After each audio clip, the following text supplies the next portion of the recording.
"You're not getting a dime," my father said, the words slicing through the hum of the dining room like a knife. The chandelier reflected in the polished mahogany table, but I felt only cold emptiness pressing against my chest. My mother's lips were tight. My siblings exchanged glances that smelled of smug satisfaction. I gripped my hands under the table until my knuckles went white, the taste of copper sharp in my mouth. The clinking of cutlery faded into a distant hum. Just as the weight of their dismissal threatened to crush me, my phone buzzed. $40 million. From SoftBank. SwiftRoute, my company, was suddenly valued at $100 million, and the girl they mocked was now unstoppable. Morning sunlight cut through the slats of my warehouse blinds, painting the cracked concrete floor with narrow stripes of gold. Steam curled lazily from my chipped coffee mug, carrying the faint aroma of burnt beans. I rubbed the sleep from my eyes, feeling the ache in my shoulders from sleeping on the thin warehouse couch. Not glamorous, not warm, but mine. Here, amid the cardboard desks and scuffed floors, I built something that was entirely my own. I logged into SwiftRoute's backend, scanning the overnight logistics reports. Every route, every delivery tracked perfectly, no delays, no mistakes. My lips curved in a quiet smile. The small victories no one at home noticed made me feel alive. My father, my mother, my siblings, they never asked what I was building. They didn't see the nights I coded until my eyes burned, the calls I took at 2 a.m, negotiating deals no one else understood. "Morning, Natalie." Jenna's voice cut through the warehouse. She carried a stack of invoices, her peppermint-scented hair brushing her shoulders. The Louisville delivery got delayed by an hour. Clients being a nightmare. I rubbed my temples, taking a sip of coffee. "Fine.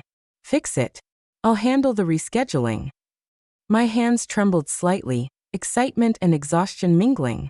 This tiny office, peeling paint, a squeaky fan and second-hand chairs, was the birthplace of something bigger than I had dared to imagine.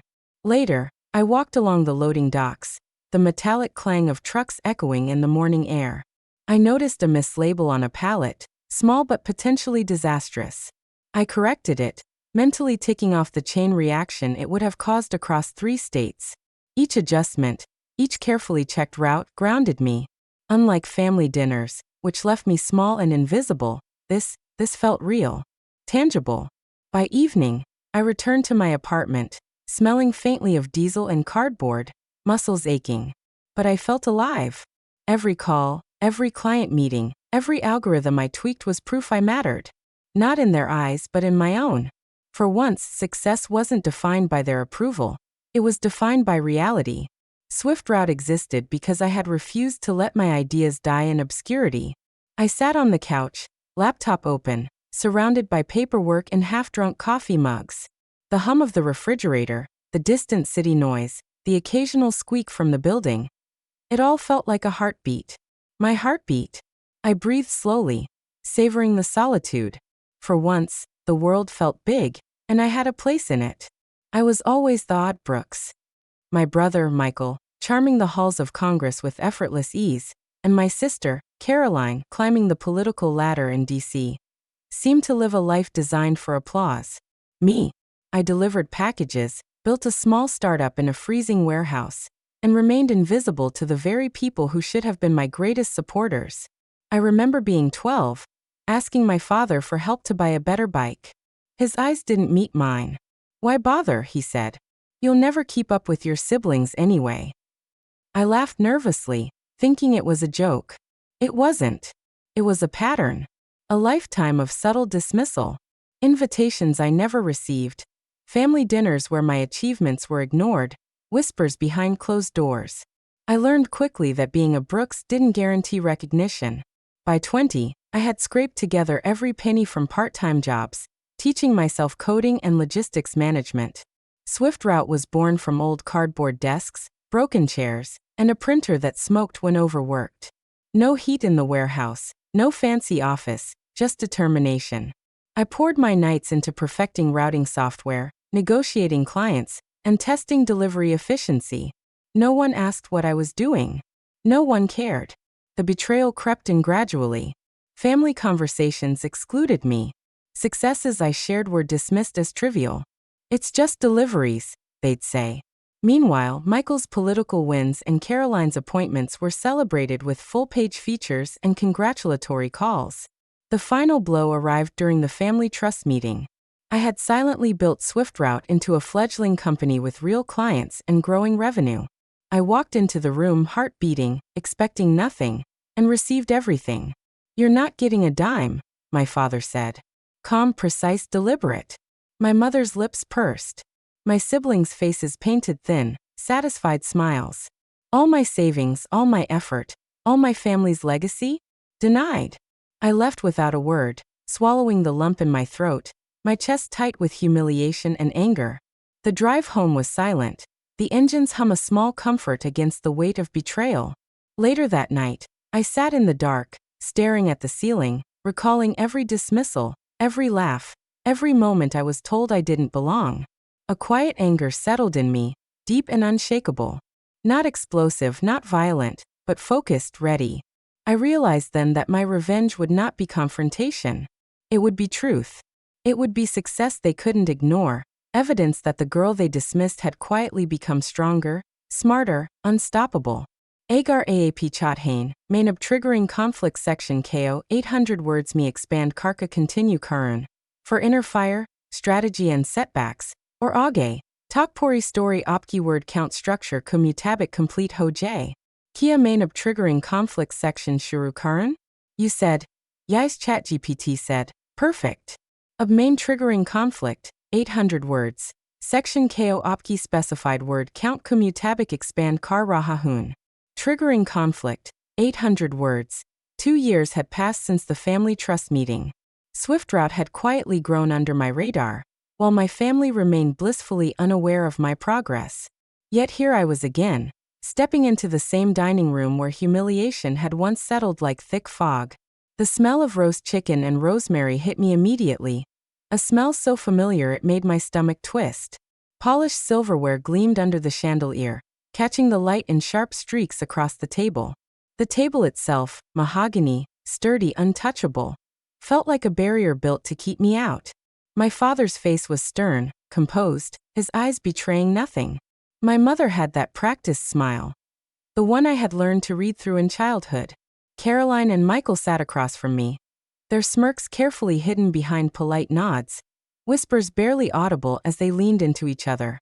The air was thick with unspoken judgments, a palpable tension that wrapped around my chest like a vice. Before we begin, my father's voice cut through, calm and deliberate. We have an announcement. Natalie, we've decided to exclude you from any further family distributions. The words were measured, deliberate. They were meant to wound, to erase me again. My pulse quickened, a hot rush of anger and disbelief. And for a moment, I felt the old tightness in my chest, the suffocating weight of being overlooked. My hands pressed against my thighs, gripping the fabric of my dress as if holding myself together physically could stop the ache. Caroline whispered to Michael, and I caught the almost imperceptible curl of their lips. Figures, Michael muttered, loud enough for me to hear, his voice tinged with amusement. I sat there, breathing shallowly, my mind racing. My pulse thumped in my ears, mingling with the distant clink of silverware and the faint hum of the air conditioner. I could feel every eye in the room on me, their judgmental stares probing, testing. My mind replayed every dismissal, every ignored achievement, every laugh that had been at my expense. Then my phone buzzed against the mahogany table. A small vibration, almost insignificant amid the chaos, yet it felt like a lifeline. I glanced down. My screen lit up with a message from our investors. $40 million wired. SwiftRoute now valued at $100 million. I blinked. My heartbeat staggered, a mix of disbelief and triumph. For a moment, I felt weightless, untethered from the expectations and limitations my family had tried to place on me. The girl they had dismissed as just running deliveries now held a company worth a fortune. Jenna, who had flown in to attend a critical board meeting, leaned slightly forward, her presence steady, authoritative. "May I?" she said, gesturing toward the table with a subtle nod. "I think it's time someone here acknowledges the CEO of SwiftRoute." The room froze. My father's mouth opened slightly, then closed, speechless. My mother blinked rapidly, her hands tightening around her napkin. Caroline and Michael exchanged glances, their carefully maintained composure starting to crack. The air seemed to shift imperceptibly, an almost electric charge of disbelief spreading across the polished surface of the table. I allowed myself a small, quiet smile, almost imperceptible. No shouting, no grand gestures. Just truth, standing tall in the form of my accomplishments. I had let the work speak for itself while they continued their politics and whispered judgments. SwiftRoute has just closed a $40 million investment, I said, my voice calm but unwavering. The company's current valuation is $100 million. This is the result of years of hard work, strategy, and commitment. I watched their faces carefully. My father's jaw tightened. My mother's eyes widened. Caroline's smirk faltered, and Michael looked like he was trying to remember if he'd ever seen me succeed before this moment. The shift was subtle but unmistakable. Recognition. Shock. A glimmer of respect creeping in unwillingly, from the family who had once denied me everything. And for the first time, I felt that old tightness in my chest loosen. Not completely, some wounds run deep, but enough that I could sit up straighter, breathe fully, and realize that the power to define myself had never been theirs to take away. That night, the city felt different. Empty streets echoing with distant car horns, the hum of a train far off, and the occasional flicker of neon signs bouncing off wet asphalt. I walked alone, my coat wrapped tightly around me, but the cold couldn't touch the fire burning inside. My mind replayed the dinner over and over. The smirk on Michael's face, my father's deliberate words, Caroline's whispered mockery. And then, the email notification that changed everything. $40 million, SwiftRoute officially valued at $100 million. I sat on a curb near the loading docks, hands wrapped around my coffee cup, the steam rising in lazy spirals, mixing with the night air. I closed my eyes and let memories wash over me. The warehouse where I had spent countless nights coding by the dim light of a single lamp. The scuffed desks, the leaking roof, the printer that smoked every time I pushed it too hard. I remembered Jenna pacing the floor beside me, tired but unbroken, counting deliveries and double-checking routes. Every small victory, every late night, every challenge overcome. It had all led to this moment. I thought about my parents, about how they had dismissed me at every turn. The way my father's words had cut, repeated like a mantra. You're not getting a dime. The way my mother avoided my gaze. The whispers, the laughter, the invitations I never received. A bitter taste lingered, and yet, beneath it, something stronger. Resolve. I replayed the nights of insomnia, staring at lines of code, listening to trucks hum across states I had never seen. I remembered the first small client who believed in me, the contracts I had painstakingly negotiated, the rejections from investors who couldn't see past my age or my small warehouse office. Every setback, every doubt, had been fuel. Every whispered dismissal, every scoff, every dinner where I was invisible. It had all ignited a quiet, unyielding fire. I realized then that revenge wasn't about confrontation. It wasn't about shouting or grand gestures. It was about proving, to myself more than anyone else, that I was capable, that the work I had done in silence mattered, that my value wasn't determined by their recognition. Hours passed. I paced along the empty streets, letting the city's hum become a background rhythm to my thoughts. I imagined meetings with investors, presentations with Jenna, coding sessions stretching deep into the night. I mapped out the steps I needed to take. Small, careful, deliberate actions that would ensure SwiftRoute's success and visibility. Each plan reinforced my inner fire, each strategy a brick in the wall I was building between myself and the echoes of my family's dismissiveness. By the time I returned to the warehouse, dawn was breaking, soft light spilling over concrete floors and cardboard desks. I sat at my desk, fingers hovering over the keyboard, the hum of the computers and the faint smell of coffee grounding me. I felt a clarity I had never experienced before. I wasn't just angry, I was focused. I wasn't just hurt, I was determined. And I wasn't invisible anymore. Jenna looked at me quietly, sensing the shift. "You okay?" she asked, breaking the silence. I smiled, a quiet, almost imperceptible curve of my lips. "More than okay," I said. "It's time we take SwiftRoute to the next level. no distractions, no compromises, and no one can stand in the way of what we've built. The warehouse, once cold and uninviting, felt like the birthplace of my power. Every desk, every delivery slip, every line of code was evidence that I had survived and thrived. That night, I made a promise to myself. I would not only succeed, but I would do so on my own terms. No family judgment, no whispers, no dismissals could diminish what I had achieved. My fire was quiet, but unstoppable. The morning after my city walk, I returned to the warehouse with renewed focus. Sunlight slanted through the cracked blinds, illuminating the scuffed concrete floor and the stacks of paperwork that had accumulated overnight. Each sheet represented a decision, a client, a route, or a contract. I ran my fingers over the edge of one, feeling the weight of every choice I had made. Every small victory was a brick in a wall I was building. Walls no family judgment could penetrate. Jenna was already there, moving swiftly among the desks, checking deliveries and updating schedules. Her peppermint-scented hair brushed against her shoulders as she handed me the latest reports. "Morning, Natalie. Louisville's rerouted. The client is satisfied. But there's an issue with Chicago." Her voice was calm, steady, but the tension in her eyes mirrored my own. I rubbed my temples and took a deep breath. "Let's handle Chicago. And while we're at it, double-check every route. I want no mistakes, no surprises." My hands trembled slightly, not from fear, but from the intensity of the moment. Every small misstep could slow us down. Every error a reminder of the uphill battle I had been fighting my entire life. Over the next few weeks, I poured myself into SwiftRoute with relentless precision. Investors were cautious. Some doubted my age, others questioned my experience. Emails went unanswered, calls ended abruptly, and proposals were ignored. Each rejection reminded me of my parents' words, but instead of crushing me, they fueled me. Each no was a silent challenge, a whisper that only strengthened my resolve. I spent nights drafting contracts and proposals, making adjustments to the software that tracked deliveries across multiple states. I tested algorithms repeatedly, running simulations until the numbers aligned perfectly. Jenna stayed late with me, pacing quietly when I couldn't sleep, reviewing every calculation, every client note.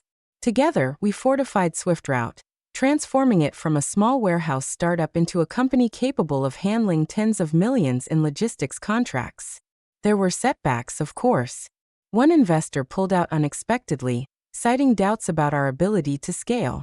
A critical client delayed payment, throwing off cash flow. At times, I questioned myself.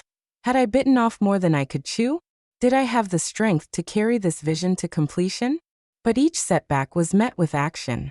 I revised proposals, called new clients, adjusted routes, and improved software efficiency. Failure was not permanent. It was a tool, a teacher, a motivator. By month 3, SoftBank had noticed our steady growth and rigorous planning.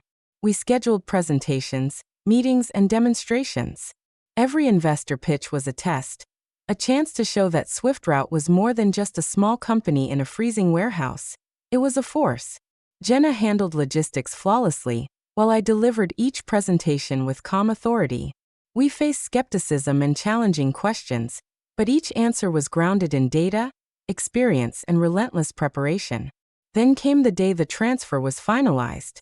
$40 million wired into our account. The moment was surreal. The figures on the screen felt almost unreal. SwiftRoute was no longer a scrappy startup. It was a major player in the logistics industry, set to revolutionize delivery operations across the country. The girl my family had mocked for running deliveries had built something they could no longer ignore. Even after this victory, the work didn't stop. Every route, every client, every line of code demanded attention. I pushed forward, knowing that success required persistence, not grand gestures. I made careful decisions to expand strategically, investing in technology and people, creating a company culture of accountability and innovation. Each small achievement, each milestone, was a reminder that truth and diligence could outweigh years of neglect and dismissal. Looking back, I understood the subtle power of my strategy. I didn't need to confront my family directly. I didn't need to shout. I built credibility and recognition through action, through undeniable results. Every setback became an opportunity to prove resilience. Every failure a chance to grow stronger. By the time I returned to the family dinner months later, I carried more than money. I carried proof. Proof that they had underestimated me, dismissed me, and yet, despite it all, I had thrived. The warehouse had become a sanctuary, a place of creation and validation. Each desk, each monitor, each delivery slip represented countless hours of perseverance. And each victory, large or small, reminded me that the quiet accumulation of skill, truth, and determination was far more potent than any confrontation or insult. The fire that had ignited within me after that humiliating dinner now burned steady, guiding me through setbacks and toward undeniable success. 6 months later, I returned to the family home. The same polished mahogany table gleamed under the chandelier, the familiar aroma of roast chicken and rosemary filling the air. Everything looked exactly as it had the night I had been excluded from the trust. Everything except me. I carried myself differently now, quietly confident, my presence impossible to ignore. My father sat at the head of the table, the stern lines of his face unchanged. My mother wore the same forced smile, a little tighter now. Caroline and Michael exchanged glances, their careful composure masking growing unease. I had rehearsed my words in my mind, but I didn't need rehearsal. The truth had weight, and weight could speak louder than any practiced speech. "Mom, Dad," I began, voice steady and calm. "I thought it was time you understood what I've been building while you ignored me." I set my phone on the table, letting it glow with notifications and confirmations. SwiftRoute has just closed a $40 million investment. Our valuation is now $100 million. The room went silent. My father's jaw tightened. My mother's hand trembled slightly as she pressed her napkin. Caroline's smirk faltered, replaced by the faintest flicker of disbelief. Michael looked as though he were trying to recall if he had ever witnessed me succeed. I let the silence stretch for a moment, letting the impact of the numbers sink in. The weight of years of dismissal, whispers, and exclusion had finally met undeniable proof. Jenna stepped forward, introducing herself with calm authority. "I'm the COO of SwiftRoute," she said. "And Natalie Brooks is the CEO. This company, the technology, the contracts, the investors, is all her work. She is the one leading the future of supply chain innovation." Every eye in the room widened. My father opened his mouth, then closed it again. My mother's eyes glistened, not with tears, but with the realization that her daughter had become a force they could no longer ignore. Caroline's confident posture wavered. Michael's faint smirk vanished completely. The truth had landed, undeniable and silent, and it reshaped the room with its presence. I watched carefully, observing every reaction. I didn't gloat. I didn't mock.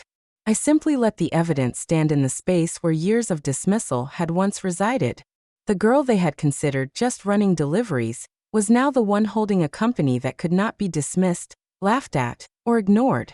"Everything you tried to deny me, the recognition, the trust, the inheritance, you can't deny now," I said quietly.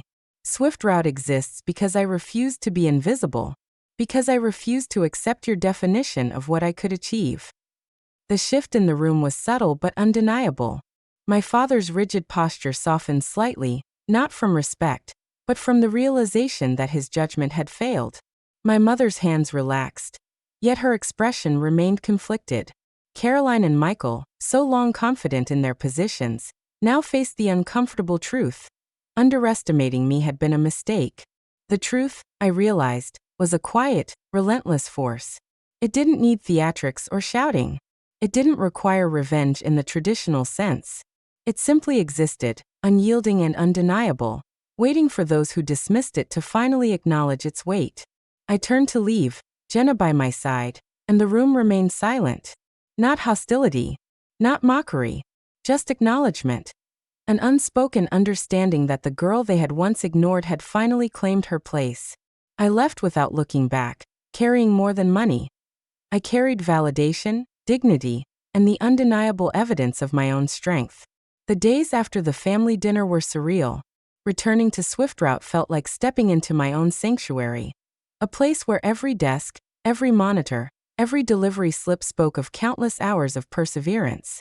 The warehouse, once cold and uninviting, now felt warm with purpose, alive with the hum of computers, the clatter of keyboards, and the occasional burst of laughter from the team. I walked through the office slowly, observing the transformation of my world. Jenna was coordinating with our new investors, the spreadsheets and charts she handled with quiet authority, a reflection of the discipline and commitment that had built SwiftRoute. The team, once small and weary, now carried an energy fueled by recognition and progress. Their confidence mirrored my own, a testament to the effort and integrity we had invested over the years. I sat alone later, the hum of the city filtering through the warehouse windows, the scent of fresh coffee filling the air. I allowed myself to breathe, to absorb the quiet shift in my life.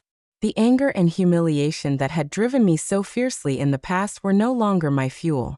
Instead, they had been transformed into a steady, guiding force. A quiet knowledge that I could create my own path, no matter the obstacles or dismissals of others. I thought about my family, about the table where years of exclusion and mockery had taken place. The memory no longer carried the same sting. Instead, it served as a mirror, reflecting the resilience I had cultivated. I understood now that revenge was not about shaming or confronting them. It was about standing tall in the undeniable truth of my accomplishments. My presence, my success, my integrity, all of it was my answer. In the quiet moments, I found clarity. I could see the subtle beauty in what I had built. The technology that optimized delivery routes, the people who trusted me, and the systems that ran like clockwork across multiple states. Each achievement was a testament not just to skill or luck, but to endurance, focus, and the quiet power of proving oneself through action rather than argument. Even the setbacks, the sleepless nights, the moments of doubt, now seemed essential. They had shaped me, honed my instincts, and deepened my resolve. I realized that the fire that had driven me through betrayal had transformed into a steady, controlled flame. A force that illuminated my path rather than consuming me in its heat. I walked along the warehouse loading docks at dusk, watching trucks roll in and out, their engines humming a steady rhythm. The smell of diesel mixed with evening air, grounding me in the present. I felt a deep sense of satisfaction, a quiet pride that did not rely on applause or recognition. This was my domain, my accomplishment, and my responsibility. Jenna joined me, a quiet smile on her face. "You've changed everything," she said. I nodded, looking out at the horizon where the city lights began to shimmer. Not everything, just the things I could control. The shift within me was profound. I had learned that power did not come from family approval or inherited privilege. It came from work, from persistence, and from the courage to define oneself on one's own terms. I understood that validation was not something others could grant. It was something earned and internalized. As night fell, I felt a serene sense of alignment. SwiftRoute thrived, my team was strong, and I was no longer defined by exclusion or judgment. The warehouse, the offices, the delivery routes, they were all part of a world I had crafted with my own hands. And in that creation, I found peace, pride, and the quiet joy of living a life defined by my own terms, my own effort, and my own truth. The girl who had once been dismissed, overlooked, and underestimated was no longer invisible. She had become a force, not through confrontation or rage, but through the relentless application of skill, truth, and unwavering focus. And in that transformation, I discovered a power far greater than any inheritance or recognition my family could have ever offered. Sitting in the quiet of the warehouse late at night, the hum of computers and distant city lights as my only companions, I finally allowed myself to reflect. Years of dismissal, whispers, and exclusion had shaped me, yes, but not into someone bitter or broken. Instead, they forged a resilience, a quiet strength that no words, no judgments, and no inheritance could ever take away. I thought about the family dinner, the polished table, the cold, dismissive words. Once, those moments had felt like chains, weighing me down with impossibility and shame. Now they were mere memories, reminders of how far I had traveled, not just in business, but within myself.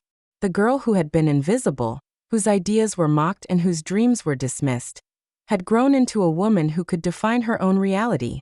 There is a subtle power in truth and action. It doesn't demand recognition to exist. yet it carries a weight that eventually cannot be ignored. By building Swift Route, I had created something tangible, undeniable, and consequential. It wasn't just about money, status, or proving a point. It was about claiming space in a world that once refused to see me. I smiled softly, watching the soft glow of monitors illuminate the office, the outlines of desks and chairs casting long shadows on the concrete floor. This warehouse, with its scuffed walls and humming machines, felt like a cathedral of my efforts. Every delivery routed, every line of code written, every meeting negotiated. It was proof that determination, focus, and integrity could overcome invisibility.